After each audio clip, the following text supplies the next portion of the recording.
So we're going to look at foreign policy largely from the modern day of World War II, when the American foreign policy really changes in structure and how it's changed to Iraq, and how the United States has become increasingly the dominant world player, the leader, the foreign policy leader, the world leader in many instances. How did this come to be? How do we go from this isolationist country that was struggling to gain its independence with internal struggles all the way to becoming a world player?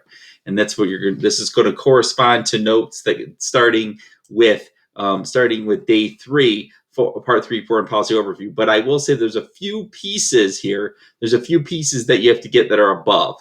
There's a few pieces that you have to get that are above here. So right in through here, intervention, and so on, that you need to get as well. So that's there. And then we'll start with part 3. So there's a few pieces that are above that you need to get as well. So you may need to stop this video at certain points. You may need to stop this video at certain points. But again, we're going to start with this over here, the change over time, and isolationism, and then how we started going into intervention. And then we'll move in from there. So, and then we'll move into how the United States really got into expanding over time, through part 3, the foreign policy overview, starting with the World War I, and so on. So let's get started. This is a little bit lengthy, and you may have to stop at certain points to get the notes down. But then we'll move from there. I'm going to hide my fat head so then it's a little easier to see.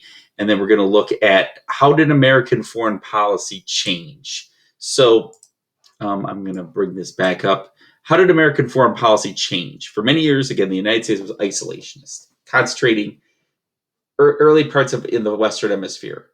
But after taking parts in 2 world wars, and this is the introduction part, just so you know, this is the introduction part, that is right here. How have we changed over time? So this part right in through here, and then moving from there. And I need to do a better job of erasing this somehow. This is kind of residual. Okay, so that's where we're at, and then the change over time. All right, so then the change over time is where we're at. After this, the U.S. begins seeking to influence military, economic, and military issues around the world. Okay, after the 2 world wars and winning the Cold War with the Soviet Union. But let's start with isolationism. And Monroe, back to the abundant natural resources and weak U.S. armed forces, encouraged isolationism. Geographic, just the way the United States was laid out. By 1823, Monroe issues the Monroe Doctrine, if you may remember from your early U.S. history. I know that's going back a ways to 8th grade, warning European powers to stay out of the affairs of North and South America, right? Stay out. But by 1900, America expanded across the continent overseas and sought to expand its political influence as well. The 1900 is a real turning point. 1900 is a real turning point because it signifies a turning point to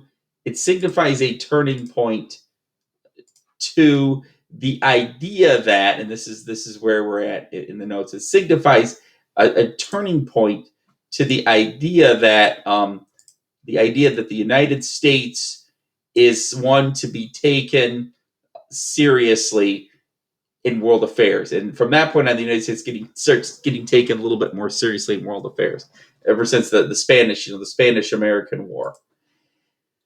But then Monroe issues going back again, the Monroe Doctrine, where remember the idea that the Monroe Doctrine, the idea that in the Western Hemisphere, President Monroe, by 1900, under President Monroe, the U.S. We remember the Monroe Doctrine, where the United States is going to have influence in its Latin American in the Western Hemisphere, and Teddy Roosevelt expands upon that. Remember the Roosevelt Corollary. So the U.S. forces in Latin America began under President Roosevelt to police and restore stability there, right? So by the 1930s, FDR pursues what's called a good neighbor policy, reducing U.S. military involvement. reducing U.S. military involvement. He eases up from what his cousin Teddy was doing there. Then, so remember the big diplomacy, remember his carry socks softly and carry a big stick. That was the guidance of dealing with Latin America then. Back to Japan and getting into Pearl Harbor. By the 1800s, America opens up Japan to trade and called for an open door policy, giving all the nations equal trade access to China. By the 40s, the U.S. relations with both Japan and China were rather poor. Hence the Pearl Harbor attack and so on. So it spurs, it'll eventually spurs to World War II. But remember, after entering World War I, America actually goes back to isolationism for a bit. They go back to isolationism. So this is the first part, by the way, just so we know where you're at. You're right in through here, the first part of World at War policy. You might have had to stop at certain points if I was going too fast. Isolated itself once again until the start of World War II. So the United States ended at World War II as the world's major economic and military power. U.S. foreign policy then shifted to one of heavy international involvement. So the United States learned from its mistakes. Remember, they learned from their mistakes during the interwar period. Interwar period is one of those fascinating things ever because the United States learns from its mistakes. Remember, in world history, and I teach when I teach the World at War, the interwar period, it's really a lesson to the United States and why it has to continue to be a major military and economic power and continue to move in with the United Nations to one of heavy international involvement. So again, they were the big winners of World War II, and that leads to a responsibility. To over 30,000 spread across 18th world military power to number 1. America grows from the 17th world military power to number 1. Her overseas bases expand from 14 to over 30,000 spread across the globe. Her GNP doubles, and she becomes the biggest creditor in the world, commanding half of the planet's manufacturing capacity and owning 2/3 of the world's gold stocks. It dominates the world economy. It controls the formation of the UN. It launches the world on a path towards globalization that it wants, but it can no longer go back to being isolationist. The isolation of America is gone forever. So you see that United States cannot go back to being isolationist. That's an example of the military and industrial power. They just can't, and economic power. They just can't. They can't do it. So they take on a role of next collective security and deterrence, trying to create that world community that would unite against threats of peace. United Nations, I've talked about in class and talked about another part 4, created in 1945 to pursue this goal. We learned our lessons from the League of Nations. Pursuing a policy of deterrence to build a military strong enough to deter any direct attack.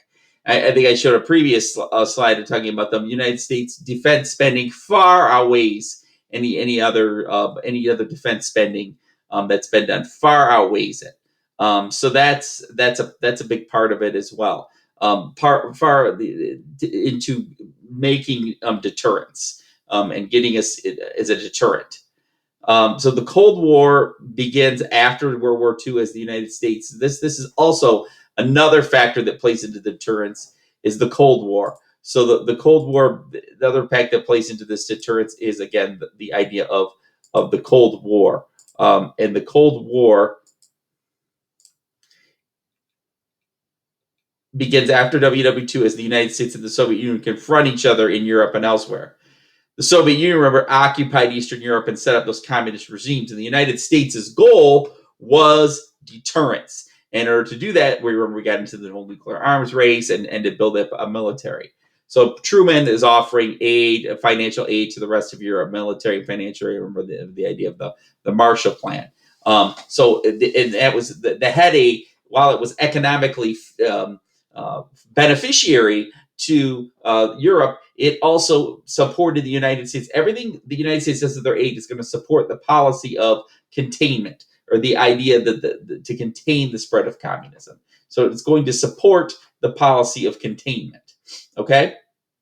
So the Soviets blockaded Berlin in 1948 and 1949. But a U.S. airlift of supplies saved. So another of the Cold War confrontations. So U.S. blockaded Berlin, but I think you've got this. And then another example is placing nuclear missiles in Cuba. These are two big examples: the U.S. airlift and placing nuclear missiles in Cuba, but back down during the Cuban Missile Crisis. These are examples of Cold War confrontations. I don't think there's any notes to get on the Cold War confrontations part. I think I gave them to you as examples. So this is the Berlin under Soviet control, the British realm, and then Austria under the United States realm, and then France. So this was the Cold War world as it stood. Even though it was even said the Soviet zone, Berlin was split among the Allied powers. Berlin, East and West Berlin, as part of the settlement.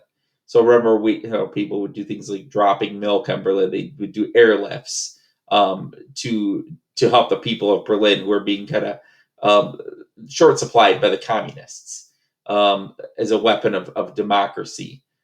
So spy planes, we would get into spy planes spying on how Cuba had the Soviets had Cuba missiles there, and we would send spy planes over, and you could see these missiles across, and the erectors and so on, so they could see these in San Crystal, Cuba. So the Soviets have put these intermediate ballistic missiles like this one in Cuba, and it was scary for the United States because they thought, oh, now they're within range of the United States. So again, the big players in the Cuban Missile briefing, U.S. Secretary of Defense and the Attorney General and other major players. So showing evidence of the Soviet missiles into the United Nations. This was something that they were showing to the Security Council as well. Now the other player, the other war, Korean War, pitted another goal of containment, pitting the UN forces, mainly Europe, Americans, and South Koreans, against communist North Korea and Chinese that were supported by the Soviets. It ended up in a stalemate. Vietnam saw the U.S. fighting the North Vietnamese communist guerrillas. So the American people were bitterly divided over the war. The United States eventually would withdraw. Okay, so the Vietnam War, so the U.S. fighting the North Vietnamese and communist guerrillas. American people were pretty bitterly divided over that. So the U.S. Remember, this was and it's a it's a pretty very high level overview, but United States involvement in Vietnam ends up being a mistake, as not a mistake, but it ends up not being as successful as we want. In fact, it would end up being the only war that the United States would lose or truly lose since it became a nation. Again, Korean War ends up largely in a stalemate. We still have North and South Korea, but not necessarily a loss. But then Vietnam was truly a loss, and because the United States people were not fully behind this. People were getting wary of the military action, the constant military action that was required for containment. And these were two examples of how it wasn't as successful, the Korean War and the Vietnam War. So then, okay, North Korea, you see where South Korea is, and we still have North Korea. Even today, we don't have good relations with North Korea. But we do with Seoul. We do decently with Seoul. So the Marines landing in September 1950 in Incheon, trying to get around into North Korea. The 38th parallel is the line that divides North and South Korea, and that's what ends up being the stalemate. So you see a little action. This is the U.S. eventually getting as far into as the U.S. inching in, and then being forced back, okay, to that 38th parallel. So it actually ends up in the same spot where they were at, and they got pushed back in their attempts to completely take over. And again, the Chinese were helping them, so that's an interesting. The Chinese were helping the North Koreans, so that's an interesting thing to think about as well. So an offensive ends up helping as the United States ends up making inroads, but gets pushed back when the Chinese start coming in. So today, North Korea and South Korea are still separated by that 38th parallel, and an uneasy truce exists between the two countries. Okay, so, and they still maintain a fairly large military presence at that 38th parallel, that demilitarized zone where they guard. The Koreans have a memorial in Washington, D.C. We have a Vietnam Veterans Memorial. But there's a Korean War Veterans Memorial as well on the mall. Next thing you see, this is where next to the Vietnam Memorial. So this is where people go as well, and it's reflected in the wall of the Vietnam Memorial. Interesting that they're right next door to each other. Cold War conflicts from 47 to 91. So this is a time of continued U.S. expansion, continued U.S. work as a major player. So interventions in the last 30 years. Vietnam, obviously we were intervening in Vietnam. United States was a lot of places in Southeast Asia. So the U.S. believed in what was called, the domino theory. The U.S., the Vietnam, and the idea of the domino theory. And the domino theory stating that the Vietnam turned to communism, so would all the other countries in Southeast Asia. It didn't happen, but the United States believed in it. That's why it fought so hard in Vietnam after the French failed. It really thought Ho Chi Minh was the communist that would really spread communism. They kind of misread Ho Chi Minh because Ho Chi Minh really wasn't interested in spreading communism. He was interested in autonomy for Vietnam. And he certainly was going to take aid from the Chinese, etc., as necessary, but it wasn't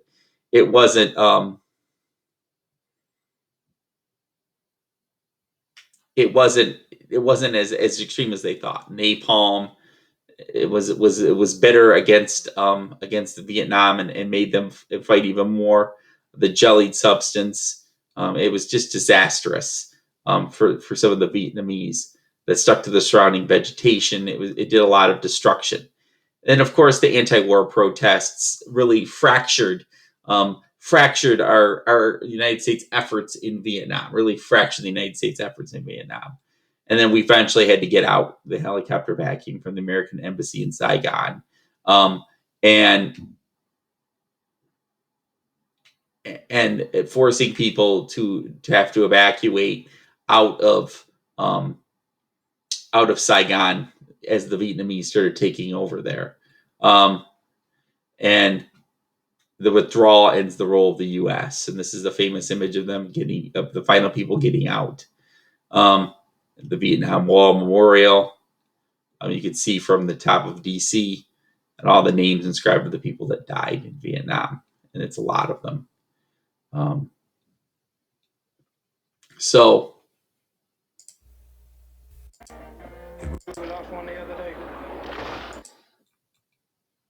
détente. So President Nixon wants to. We continue on with détente. So President Nixon wants to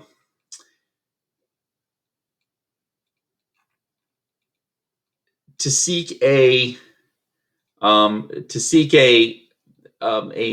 improving relations with the USSR and China. But the Soviet invasion of Afghanistan in '79 leads to U.S. support of anti-communist rebels and a renewal in the containment policy. Even though the USSR and China relations start to improve under Nixon, there seems to be a renewal. So then U.S. starts to get a little bit more aggressive, and this is where we start talking about U.S. interventions in the last 30 years over here. So 1980, unsuccessful military efforts to rescue U.S. hostages in Iran. The Iranian crisis, CIA supports for anti-government guerrillas in Nicaragua, Marines in Lebanon as a peacekeeping force. They were withdrawn in '84. These are all things under President Reagan. Oh, let me put that back for just a hot second. So again, these are ones that are right in through here. This is where we're at. And then you had, so this is 72. This is Nixon meeting with the Chinese. The Cold War ending. This is more the next section. So Gorbachev finally, as a premier of the Soviet Union, finally makes reforms and meets with Reagan to ease some of the tensions. And finally, the economic political problems in the Eastern Europe and USSR, United States isn't, well, the intelligence do, but the general public doesn't realize how badly the Soviet Union is faring under communism. And so that contributes to the collapse of the Soviet Union in 1991, contributing to the collapse of the Soviet Union in 1991. So the U.S. policy of deterrence and containment worked over time. The United States policy of deterrence and containment do eventually work over time. Excuse me. But it takes a lot of military loss. Yes, the policies do work over time, but it does take a lot of military losses and a lot of controversy in order for the United States to eventually come out victorious in the Cold War. And it really isn't the military action that does it, ironically. It's more the fact that the Soviets economically just aren't feasible. Communism isn't necessarily feasible for the Soviets. This is Gorbachev and Reagan at a summit. And they do start to get along a little better. Let's talk. And then you have some of the Soviet quote unquote satellite nations. These are the former, Eastern Bloc countries of the Soviet controlled, and then the former Soviet states, but now they're just satellites of Russia, of the Soviet Union. So indirectly, still somewhat controlled by Russia.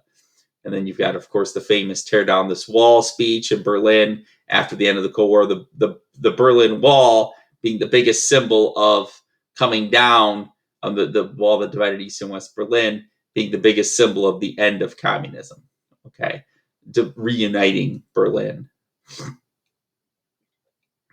So here's the former Soviet Union present day, Russia, and a bunch of states that were formerly under the control of the Soviet Union. Gorbachev giving way to a new premier, Yeltsin, and this is the Russian Revolution. So back to more of the interventions. 83 invasion of Grenada, out to oust a pro-Cuba government, invasion of Panama. I believe I give this one. And then in 1991, U.S. troops, and this part you do have to get right here. This part you do have to get on the notes, to force Iraq to end its invasion of Kuwait. U.S. troops together with those from other countries to force Iraq to end its invasion of Kuwait. That was largely over oil. Grenada, this little tiny little country, in this country in the Pacific, or excuse me, not in the Pacific, instead off the coast of Central America. There, so the U.S. invades there in 83 to oust a pro-Cuba government or a pro-communist government. Again, back to the idea of containment. The idea of all in the way of containment. Back to the Latin American sphere of influence. So the leaflets dropped in the United States. The people of your Caribbean neighbors with U.S. support have come to the Grenada to restore democracy and ensure your safety. Okay, so Panama, the Isthmus of Panama, Noriega, support to try to stop drug running, and so on. Now we get to Iraq and the showdown with Saddam. So interestingly enough, what we forget about is the United States was friends with Iraq, or friendly with Iraq, because it was joining forces against Iran. When they invade Kuwait and they start to try to take over more oil, that's when the showdown starts happening. And George Herbert Walker Bush ends up getting into leads a conflict with Iraq in the first Iraq War, the Persian Gulf War, as it's sometimes referred to. Operation Desert Storm is what it's referred to, not just SHIELD, but Operation Desert Storm, where they actually do force the United States does invade Kuwait and forces the Iraqis to come out of Kuwait. Why do they care about this tiny little country of Kuwait? A lot of oil. General Schwarzkopf was the general in charge of the Operation Desert Storm, and if Bush is paying a visit to the war front. So the war in the Gulf. This was actually a very big event when it happened. A lot of news coverage on this, and the United States liberating Kuwait. So Bush's presidency was defined by two major foreign policy events, the end of the Cold War and the Gulf War against Saddam Hussein. In both instances, he displayed his deftness for patient diplomacy. But as the free world cheered the fall of the Berlin Wall in 1989, President Bush was actually criticized for playing it cool. You don't seem elated, and I'm wondering if you're thinking of the problem. It's not an emotional kind of guy. Well, how elated are you? I'm very pleased. There was one politician who said that if it was me in the White House, I'd be dancing on top of the Berlin Wall. I'm glad he wasn't. Bush instinctively knew that for bigger and better things, he was going to need Gorbachev's partnership. The way to do that was not to stick it in their eye when the Berlin Wall came down, but to continue to work with them so the Cold War would end with a whimper and not with a bang, and that's what President Bush did. The most difficult test of Bush's presidential leadership began in August of 1990 when Iraqi strongman Saddam Hussein invaded neighboring Kuwait. Unfortunately, Iraq has thus far turned a deaf ear to the voices of peace and reason. In his public speeches, Bush emphasized the need to respond to the naked aggression of Saddam Hussein, but he had other reasons for taking the country to war. Look, I've been a member of 4 administrations. In every one of those administrations, we had as a written national security policy that we would go to war to protect the energy reserves of the Persian Gulf, if necessary, to protect. Baker hits it. Protecting the energy reserves. Yeah, why do we care about the naked aggression in Iraq? It's because we're trying to protect the energy reserves. So, and eventually the United States win this war, but make no mistake, it was about the energy reserves and not letting Saddam get more oil wells. Terror, now, more modern dangers, as we start focusing in on more modern dangers, is the idea that the modern world faces many threats. Terrorist groups like Al Qaeda oppose the United States. Hostile nations such as Iran and North Korea may gain nuclear weapons, and the United States has been concerned about that. Africa suffers from many conflicts. The Middle East divides U.S. interests between the need for oil and America's support for Israel. The U.S. efforts to broker a peaceful solution to the Palestinian-Israeli conflict since 1948 have had limited success. So this is, again, just a high-flying overview. Al-Qaeda being the most recent terror threat. And terrorism is really the new Cold War, if you want to look at it that way. In the United States, the threat of terrorism is really that new conflict. So after the 2001 attacks, U.S. force toppled the Taliban regime in Afghanistan after 9/11. And today, the pro-Al-Qaeda Taliban forces continue to fight the U.S. And remember, I was talking about the NATO troops have taken over the battle there in Afghanistan after 17 or 18 years of U.S. troops being in Afghanistan. So, its own people, it is threatening people everywhere by sponsoring and sheltering and supplying terrorists, by aiding and abetting murder. The Taliban regime is committing murder. And tonight, the United States of America makes the following demands on the Taliban. Deliver to United States authorities all the leaders of Al-Qaeda who hide in your land.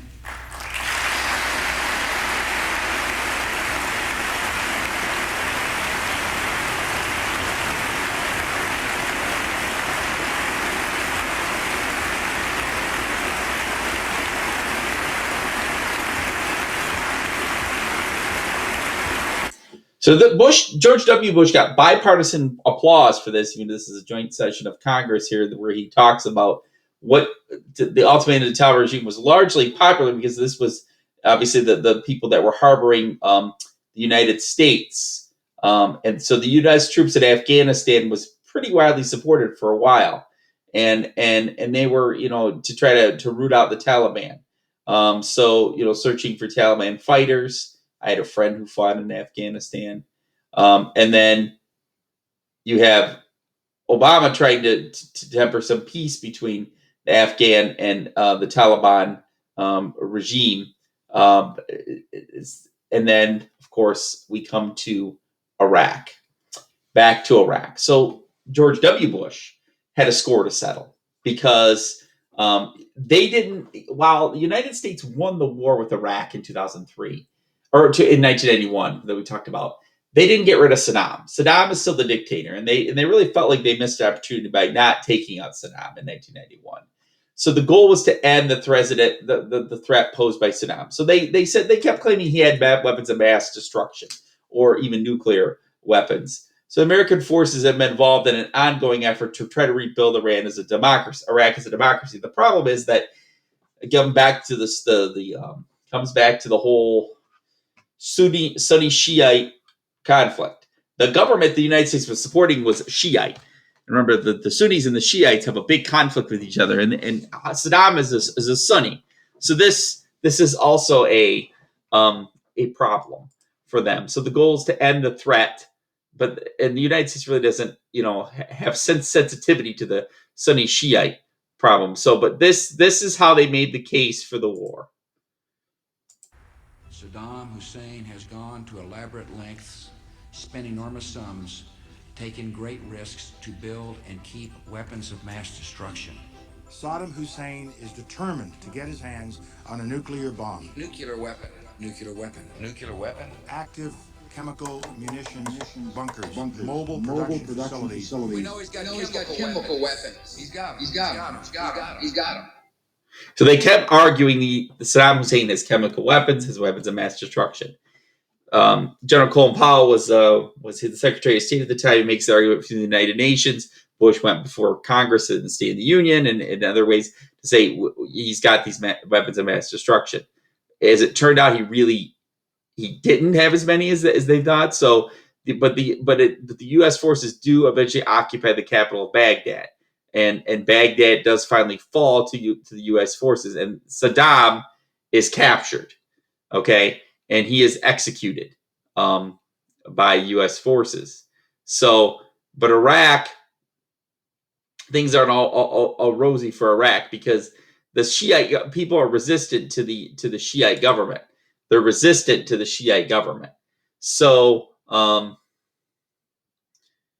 that coming back to this, and that's the last of the notes. They've been involved in an ongoing effort to stabilize and rebuild Iraq as a democracy. So it does get back to the point, the idea with the ongoing threats against terrorism. And one of the things that happens as a result of that is that the United States